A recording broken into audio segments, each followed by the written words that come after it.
Coming up on today's edition of the Locked On Raiders podcast, the day we've all been waiting for is finally here.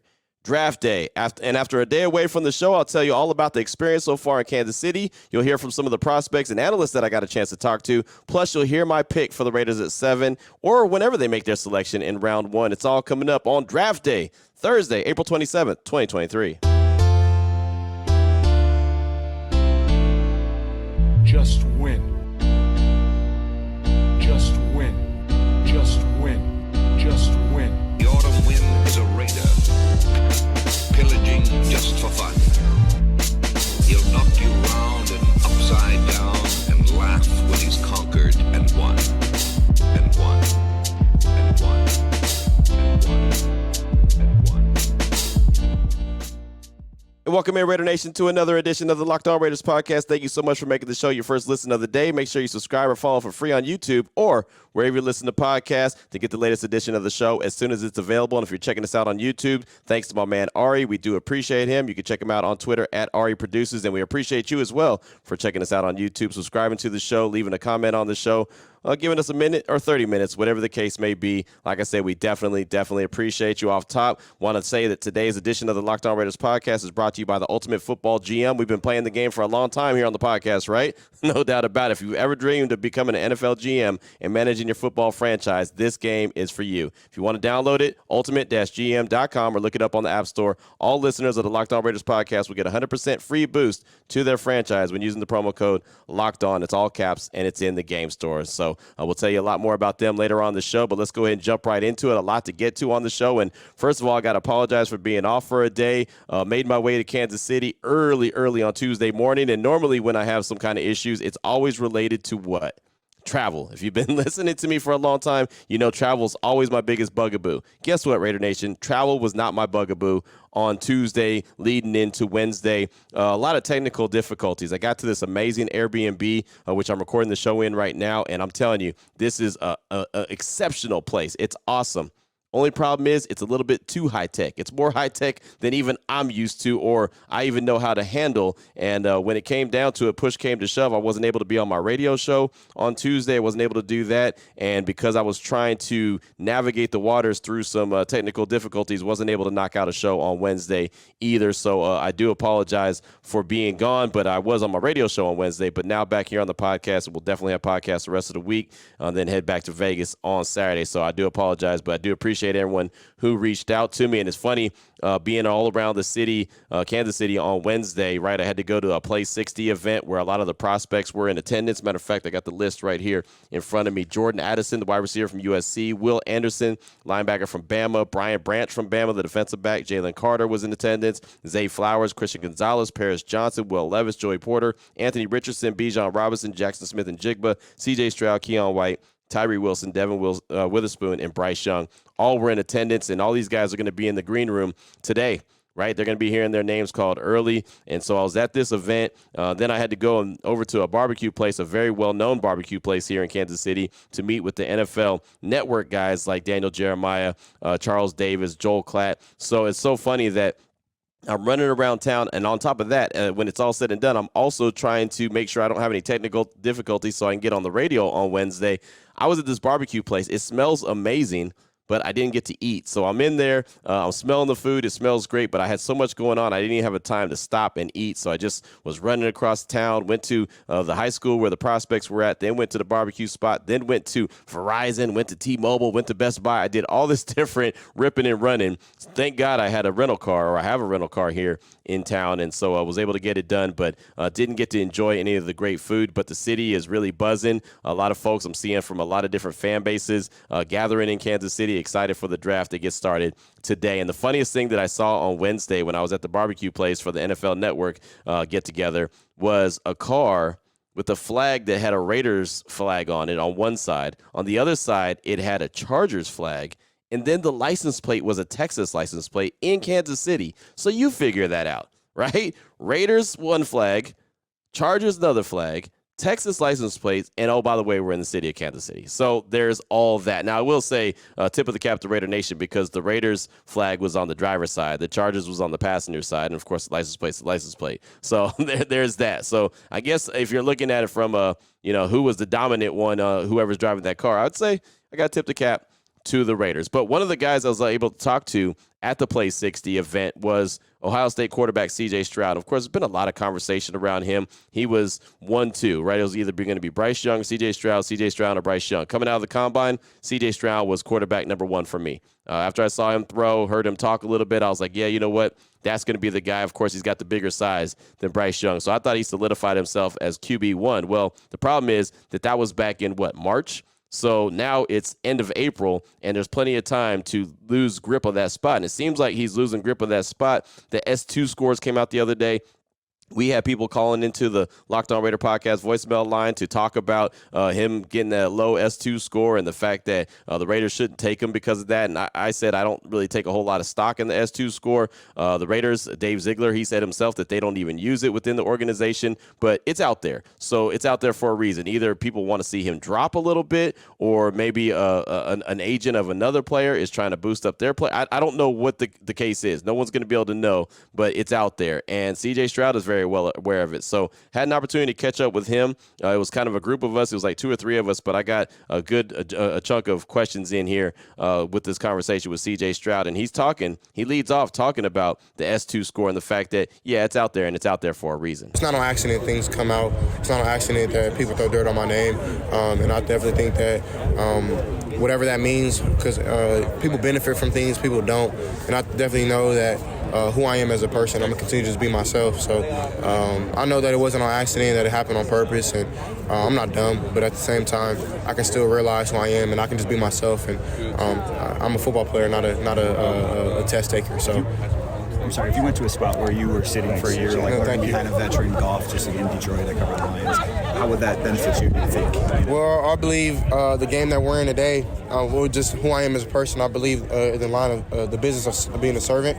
I mean, Jesus was a servant, so, that's what I want to do. I want to serve to where I have to go to people, and I definitely think that if I had to be a backup, I would be more than happy to do that and help whoever was starting and be that leading hand to help them with coverages, whatever they need to do, I'm willing to do that. So I'm excited to have the opportunity, whatever that is. What was it like when you visited Vegas and checked out the Raiders? It was amazing. I had a great talk with all the coaches. Bo, he couldn't make it; he was sick, but me and Mick and Coach McDaniels had a great conversation.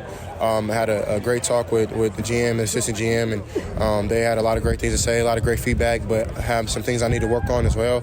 So, I'm excited to see what happens, and I know it's close to home, so I was looking forward to kind of seeing what they're about, seeing if you can get away from the crazy nightlife, but and still enjoy kind of just being in that Vegas environment. Yeah, you can. You can't get away from it. I'll tell you that. You can't get away from it. At the Combine, you said that they were all about business. They were all about football. Did you like that approach? I did, but I actually got to know them as people more as the process went on. I spent a lot of time with them. Coach McDaniels has took his time to spend time with me and teach me things and let me know, man, that it's not going to just be easy. And that's something I really appreciated because, during this process, people think that we're the best things to slice bread, but going to the NFL is a process, and it's not just going to be easy right away. But who knows, it might be. But he told me through thick and thin, he'll be there for me. So if he was my coach one day, I would really appreciate that. You were in town for the fight and hanging out with Max Crosby. What was that whole thing like? Man, Max is an amazing dude, bro. Like, just to see kind of who he is and where he come from and how he was a 4th-round pick to now being a Pro Bowler every year, the work that he puts in. It was just amazing to kind of be around that type of energy, man, just the type of person he was. He wears a big chain with his daughter's name, so I should just tell you that, man, he's a family man and gave me some tips about, like, Vegas and where to be, where not to be, where to live, where not to live. And he was excited if I could maybe be his teammate one day, so we'll see what happens. What would it mean to you to get drafted number 7 or even them trade up and go get you? Yeah, whatever happens, man. I would be amazed to just honestly. I have a ton of family that are Raider fans, a ton of people because they were in LA for a while. Mm-hmm. So everybody who I know is almost Raider fans. So they're excited to see what happens, and they're praying for me to go there. So it's not up to me. At the end of the day, I'm just walking in what God wants me to do. But I would be excited with really anything. If that's at 7, 3, 2, 1, 5, 25. 105, 102, whatever God wants, I'm with it. Good luck tomorrow. Thank you. So there's C.J. Stroud. You heard that conversation. And I'll say this, Raider Nation. I don't know about you, but listening to C.J. Stroud, listening to him, kind of talk about the S2 score, and then when we get into the conversation about the Raiders, I don't know about you, but it really sounded like he was very comfortable with being a member of the Silver and Black, and almost that he I don't want to say has been told that he's going to be a Raider, but, I mean, just listening to his answers when he's talking about head coach Josh McDaniels saying, well, coach said he's going to, be with me every step of the way, and it's not easy, and he's going to teach me a lot of things, but he'll be with me if he's my end-up head coach. I was with Max Crosby, and he was telling me about Las Vegas and telling me where I can live and where I don't have to live to be able to still enjoy Las Vegas if I end up becoming his eventual teammate. Or, it's just like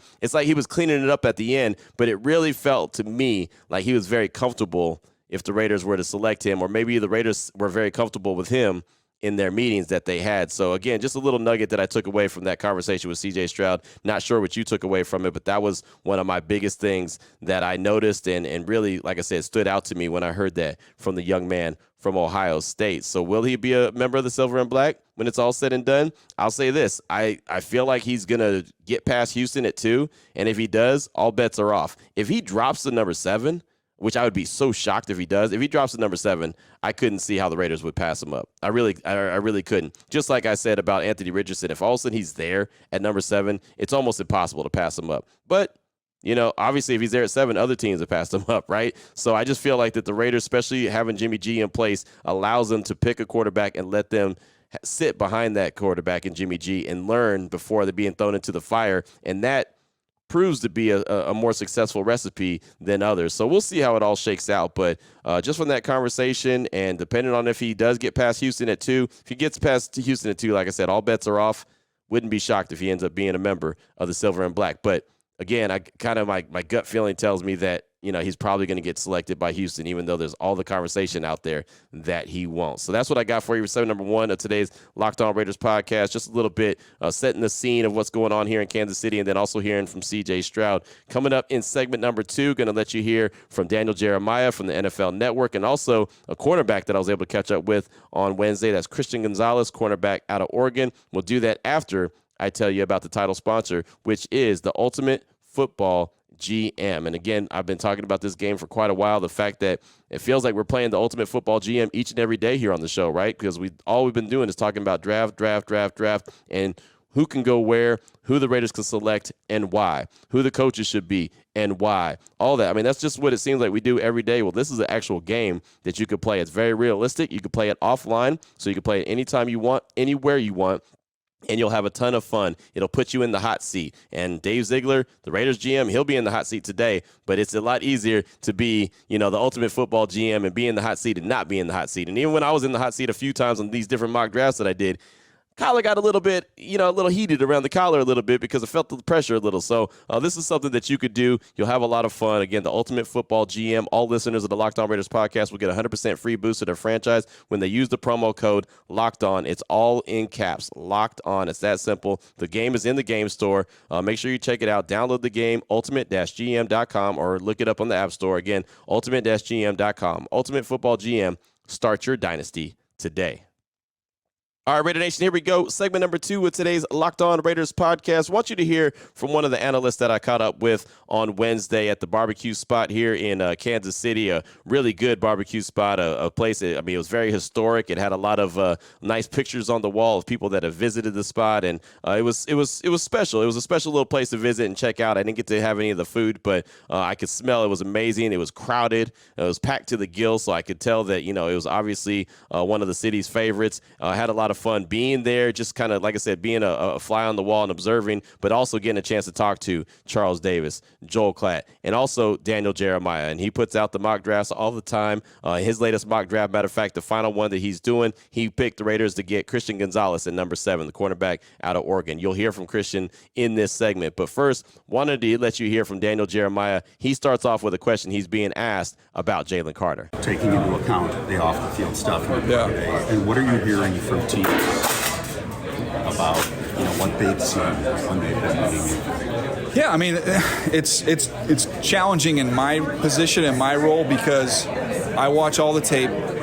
I've heard all the talk about, the people concerned about his effort and those things. And I go back and I look through all my notes and everything that I watched, and I don't have anything in there about that. And then I go back and say, okay, well, is it an issue where he doesn't love football? He's not passionate about it. I know he was out of shape and a little overweight at the pro day.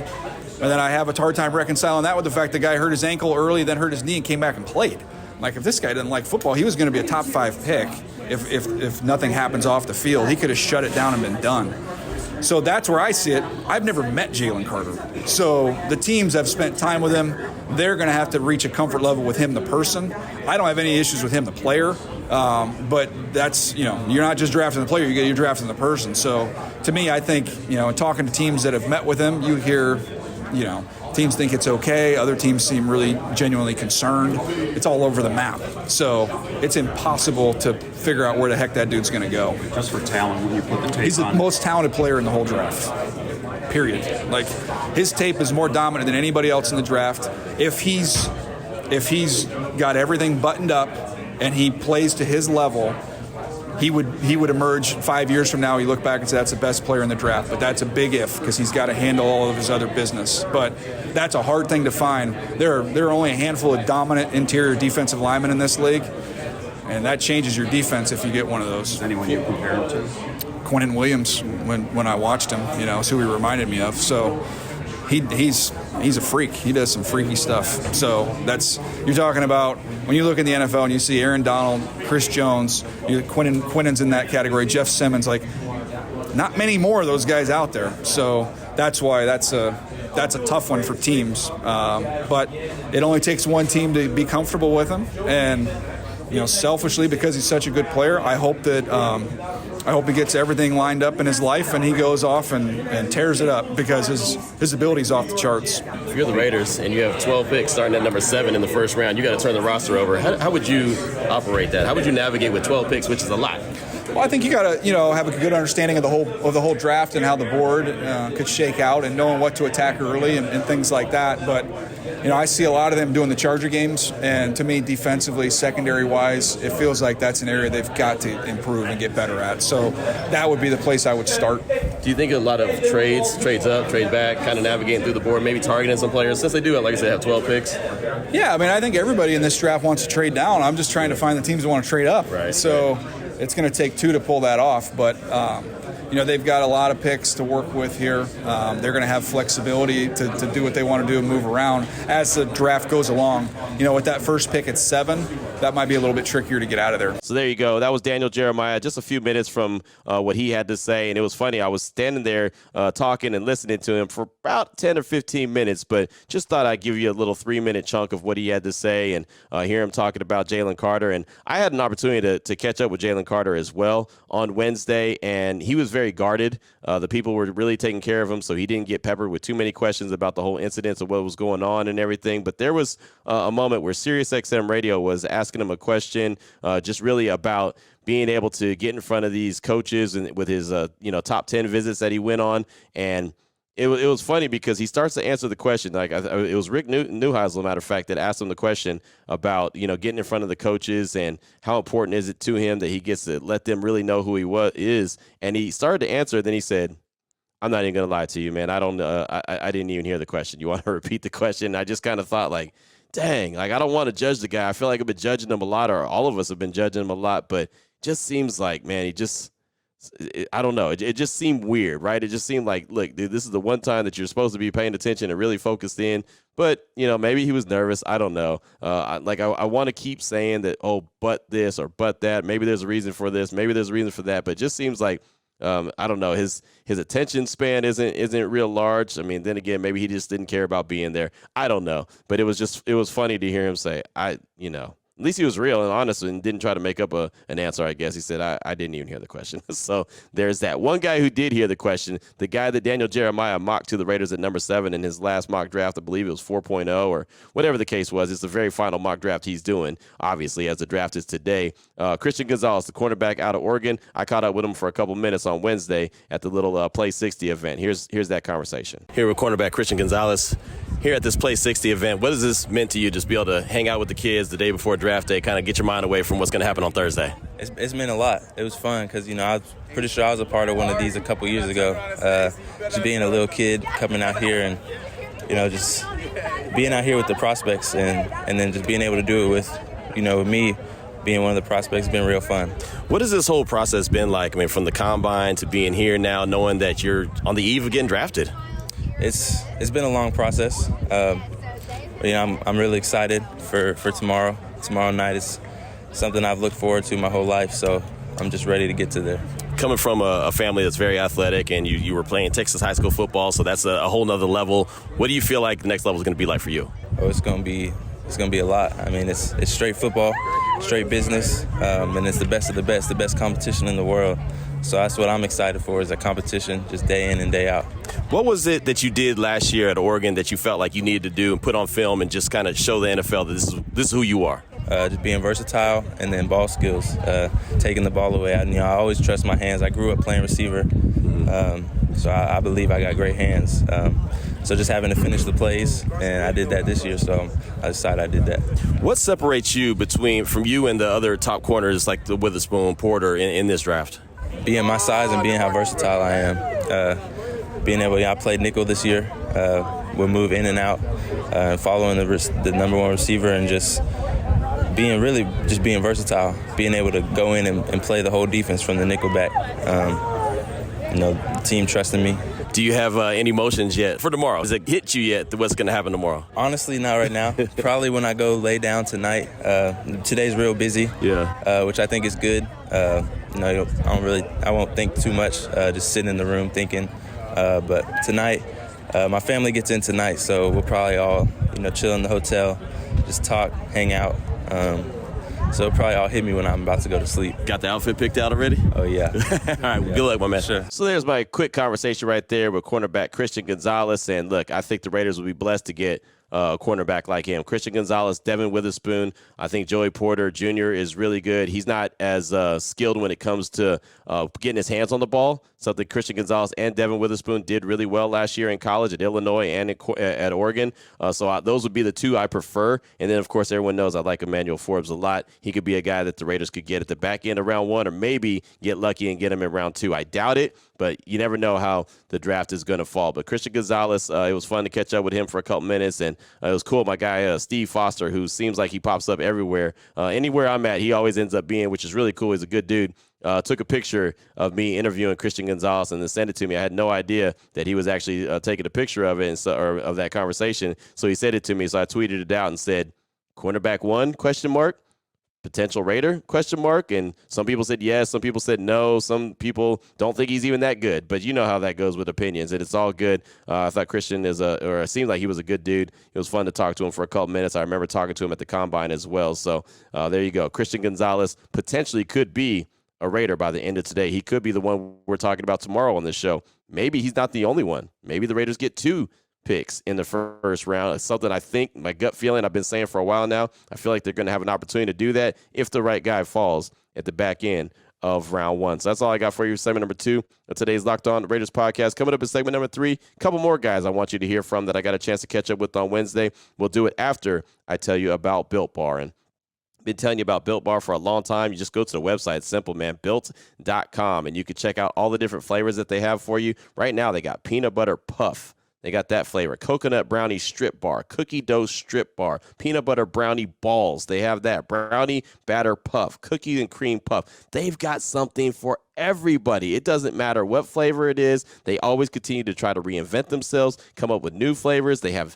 new flavor additions. All of a sudden, they'll just drop a new flavor and talk about like a premiere date like we had just like last week. We were talking about it. They premiered a brand new one that was that peanut butter puff on Saturday. So, I mean, they're always reinventing themselves. And, of course, they have the OG flavors as well, the ones that really got them started. They got a lot of people hooked on Built Bar. And the thing about it is low in calories, high in protein, low in sugar, but great in taste. And the taste goes from all kind of different spectrums. As I mentioned, even peanut butter brownie balls, and they have, marshmallows in the puffs, and, they have just the regular, like the cookie dough strip bar, just all kind of different flavors. So there's really something for everyone. At the end of the day, it's really good for you if you're going on maybe if you're on a diet and you're really strict with your diet and you're working out and you need to have, certain meals, certain amount of meals or certain amount of snacks throughout the course of the day, this could be good for you as well. So check it out on the website. I tell you all the time, built.com. Also, use the promo code LOCKEDON15. It's all one word. You'll save 15% off your order when you go to checkout. Again, built.com, promo code LOCKEDON15. Here we go, Raider Nation, segment number 3 of today's Locked On Raiders podcast on this draft day. Very excited about this draft day. At the end of this segment, I'll go ahead and give my selection and tell you who I think that the Raiders are going to pick in the first round, whether they pick at 7 or if they trade back or if they even trade up. Whatever the case may be, I'll give you my selection here at the end of segment number 3. But I did want to get into a couple more guys that I got a chance to catch up with. And one has been a guy that is, he's very polarizing, I guess is the best word, and that's quarterback Anthony Richardson out of Florida. He's a guy that I really, was a big believer in when I read his Players Tribune and started doing research on him and heard about his work ethic and just what makes him tick and just something about Anthony Richardson, and he's that guy. I picked him on the Fitz and Harry podcast, and some people are not podcast, but on the mock draft that they did, I put it on the podcast so you can hear it. Some people liked it, some people hated it. That's fine, whatever the case may be. Not going to please everybody, right? So had an opportunity to catch up with cornerback Anthony Richardson. It was a little group setting, so it wasn't just me one-on-one, but still some really good stuff with him. And I did bring up that Players Tribune article that he wrote and why he needed to write it. So here's the conversation, again, a little group setting with cornerback Anthony Richardson. What has this experience been like for you? It's been fun, especially playing with the kids. We're over there, making a little garden for them so they can have vegetables and stuff. Then coming out here and throwing the ball. It just reminds me of when I was a kid and then playing with my little brother. I just all fun. This has been a process where you're not doing a lot of football stuff. You're talking about football. Yeah. Today you had the opportunity to get back on the field and actually do some stuff. It had to feel good, right? Oh, it definitely felt good, especially tossing the ball around. But no, it's not really about me. It's about the kids, creating memories for them. So it was definitely fun. You're about 24 hours out. How's your mind right now? How are you feeling? Hey, I'm feeling good. My emotions everywhere. I almost cried last night once I got here. Woke up this morning thinking about what we're about to do, so I started smiling again, so my emotions all over the place. This is a big platform, and it's giving you the opportunity to really contribute to communities wherever you end up going. Has that sunk into you what this really is about to mean, being drafted to an NFL team? A little bit.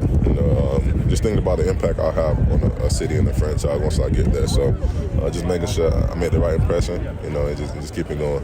How are you managing those emotions? Hey, just talking to my family and then just looking at the other guys. I don't see anybody else crying yet, so just trying to keep it focused. I say cry it out, man. Just let it out. Oh, yeah, definitely. I think I might do that. Awesome. Thanks, Anthony. Appreciate you. What thoughts are going through your mind when you get there and you're like almost getting emotional about it? No, I'm just like, dang, just put in a lot of work just to get here. So I just think about all the things I've been through, and I think about my life, and I just like, wow, my life's really about to change. It's a great success. Oh, yeah, definitely. What you've done so far. And yeah, but no, that's just the beginning of the journey. Just getting started. I'll get picked up tomorrow, and then that's where everything takes off from there. What is your greatest asset? Honestly, I feel like it's the way I, interact with people, create memories for them, and just impact people. I feel like that's the greatest asset in my life. When teams ask you, look, your stats at Florida, they're good. They weren't not great, yeah. Right, exactly. So what's the answer to that? Help me make them great, I'm going to put in the work. I know they're going to put in the work, so it's going to be a great collaboration. We're going to make the numbers great. Do you agree with the idea that you are the most gifted quarterback in this class? I feel like everybody's gifted in their own way. So somebody might say, yeah, they're gifted. But I also believe I'm gifted as well. So we all gifted in our own way. Appreciate you. What would your uncle be thinking right now, knowing that you're ready to be on this stage? Honestly, I feel like he's a tough guy, but I feel like he'll be crying right now. It's been a long process, long journey for my family and I. So just thinking about it, I feel like he'll be definitely excited for me. You wrote that piece on the Players Tribune. Incredible. What made you feel like you had to put that out there and let it be known? Just kind of give everybody a little bit of background on who you were. Honestly, I don't think people know enough about me. They just see me on the field. I'm jumping around, flipping, running by people and all that. They see that part of me, but they don't see the other side of me and why I work so hard and why I love this game. So I feel like that was just a little token to them and just showcasing who I am as a person. Where did that work ethic come from? Because you have it. Where did it come from? Definitely my mom. Just seeing the way she worked. She sacrificed a lot for my brother and I. So And I just got it from her, and it's just been in me since. What did you think of, and you wrote in the piece about her interviewing you in the car, and you're like, why are we doing this? Do you think back about that a lot now? I think about it all the time. Like right now, I'm getting interviewed, but like at the time, I hated it because all I want to do is just take a nap. I'm like, well, why are we doing this? Right. It's just like, you know what, you're going to need it one day. And like I say, look at me now, just doing it. And here you are. So at your pro day, right after you wrapped up and ran down the field, one of the people that greeted you first was GM Dave Ziegler of the Raiders. What do you think? What do you thought about the Raiders? What do you think about your visit to Vegas? I feel like it was a great visit. That's a great organization and great people in the building. So if they were to draft me, I feel like we'll do great things together. You check out the facilities and everything. What did you think of those? It was pretty nice. I think they told me they just built it a couple of years ago. Yeah. But it's a nice building. Not anything like Florida, but hey. Final question for you. So what is the team getting in Anthony Richardson when they select you tomorrow? Get somebody that's going to work. That's all I'm about, working. Because I know it's other people across this world will die to be in this situation I'm in. So I wouldn't take it for granted. I'm just going to work. Well, appreciate your time, man. Good luck. And that was good stuff that you wrote. Appreciate you. So there's quarterback Anthony Richardson right there from Florida. Good dude. I'm going to root for that guy to succeed. I don't care what team picks him, but I just like the slogan, hard work pays off, and I feel like he's going to be the guy that's going to work hard. He's going to be the guy that's going to do his best job to get his Jalen Hurts on, be the hardest working dude in the building, the guy who gets there first, the guy who leaves last. That sounds a lot like Max Crosby, right? I'm not saying he's going to have success like Max Crosby and sign another contract like Max and it's going to be monster. I'm not saying any of that, but I don't care where he goes, what team he goes to. I'm going to root for him to be a successful quarterback. So it's just that simple. He ain't going to Kansas City. They don't need a quarterback. He's not going to L.A. The Chargers don't need a quarterback. I doubt he would go to Denver because Russell Wilson's there and he's owed a lot of money, so I can't see him going there. But and they don't have a pick to address anyway to go get him because they have Russell Wilson. So he's not going to be playing in the AFC West. Now he could end up in the AFC, but either way you look at it, man, I'm definitely pulling for Anthony Richardson. And another guy that I like a lot and had an opportunity to talk to his head coach just a week ago or so on my radio show, Unnecessary Roughness on Raider Nation Radio 920, is Tyree Wilson, defensive end. He could play tackle out of Texas Tech. I think that he could fill a couple voids, and if he's there at 7, which a lot of people don't believe he will be, a lot of people think he'll be gone number 2 to the Houston Texans, which I could totally see. But if he starts to drop and he's there at 7 and the Raiders go and turn in the card on him, I wouldn't be mad at all. Got a chance to catch up with him on Wednesday. Here's that conversation. Here with Texas Tech Red Raider edge rusher Tyree Wilson. And what's this whole moment like, man? You just were out here with the kids, a little Play 60 action. What's all this been like for you? It's good because, the past month has been strictly business. And, finally getting to KC and, get your mind off a ball and just, pour back into the kids. That's what it's about, trying to get them, get to this moment, be a draft pick. They probably idolize us. But just this the other day, I was a kid, it feels like. So what does it feel like knowing that at some point tomorrow you're going to hear your name called, and this is something that you've probably been waiting for your whole life? Yeah, it ain't sunk in all the way yet. I woke up this morning, you're like, what I got tomorrow? And then it was like, dang, you got the draft. So I feel like tonight is actually going to start sinking in and, all the nerves and, stuff's going to start. Tyree Wilson is our guest here on Raider Nation Radio 920. So he's a Red Raider, and we had Coach Joey McGuire on the other day, and he told us a story about when you guys were playing TCU and you guys were losing that game, and you checked yourself back in. You and a couple other players was like, nah, we ain't going to let them score. Yeah. What did that mean to you?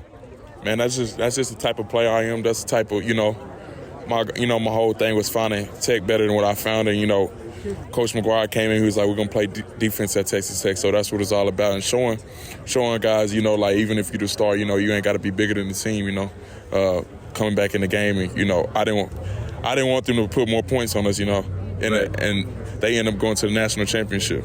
Right, and they didn't score on that drive. And you guys turned around and went back and scored the other way. But just to have that sense of pride, what is the NFL team getting in Tyree Wilson when they draft you? Man, like I tell them all the time, first they get a leader from day one, leading by example. I'm not really the vocal type, but, I'm always going to be there working and, trying to get my best. I always, can count on me, a good guy on and off the field and, somebody that's going to be an older guy one day and pour back into the rookies and, the younger guys to help bring the team along.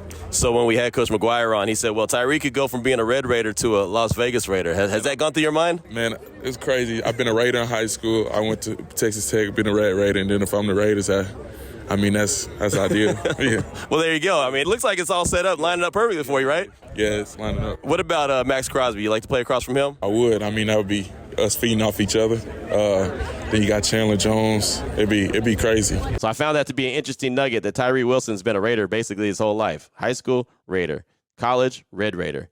Could he end up a Las Vegas Raider? Well, very possible. Very possible. But many people don't believe he'll get out of the top 5, maybe not even out of the top 2. But Tyree Wilson, man, that's a big-time player right there. And some people that I talked to, some of the draft experts that I talked to when I was over at the barbecue spot here in Kansas City on Wednesday said, man, if you look at Tyree Wilson and you see his production, matter of fact, you heard Daniel Jeremiah talk about that. You hear his production.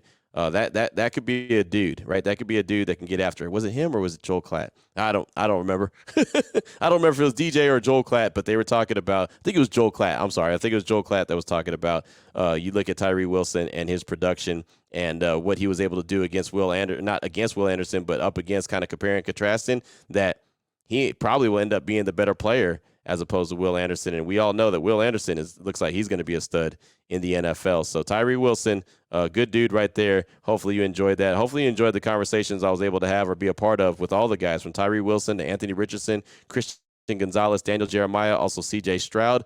Now is the time. Now is the time when I make the pick. Who do I believe the Raiders are going to pick? And there's been a lot of conversation. It would not surprise me at all about Peter Skoronski out of Northwestern because of his versatility. There's been a lot of that momentum, I would say, at this point in stage of the game. I'm not going to pick him because I feel like it'd be too easy just to kind of ride the latest rumor. So I'm not going to do that at all. Anthony Richardson, I don't think is going to last till 7. CJ Stroud, I don't think is going to last till 7. Now, I will say, if he gets past 2, I would not be shocked if the Raiders made a move to go get him. So he could definitely be a Raider. I honestly think it's going to either be Christian Gonzalez or Devin Witherspoon. I think Devin Witherspoon is going to end up probably going to Detroit at number 6. So I talked to him. You heard the conversation. I took the picture with him while I was interviewing, even though I didn't realize I was taking a picture with him. Got it as my profile picture on Twitter at your boy Q254. I think they're going to end up with Christian Gonzalez. I really do. I don't know if that's going to be at 7 or if they're going to trade back to maybe 10 and get him, but they're going to get, I believe, Christian Gonzalez, cornerback out of Oregon. But I'm also going to add this. I think they come away with tonight with 2 picks. I think somebody is going to be dropping, and they're going to see him, and they're going to jump back into the end of round 1. I don't know who that's going to be. I don't. I've said that it'd be cool if it was Emmanuel Forbes. I doubt it'll be him. I'm sure somebody's going to get him, like the Giants or the Ravens or someone like that will go and select him. But I think that there's going to be another player that they're going to target because they have 12 picks, and I don't believe they're going to make all 12 selections. So I'm going to say Christian Gonzalez will be the first pick, but he won't be the last pick for the Silver and Black on this Thursday. So there it is. That's what I got for you. That's my gut feeling, and we'll see what it looks like and see how it shakes out when the draft gets started tonight. I'll be excited to talk about the results, whatever they are, and talk about the news member of the Silver and Black. And if they're here, and I do believe that they are because Christian Gonzalez is here, I'll get a chance to talk to him in the green room after getting selected by the Raiders. That'll be on tomorrow's show here on the Locked On Raiders podcast. So until then, Raider Nation, take care of yourself, take care of your family, love on your family. Most importantly, as always, just win, baby.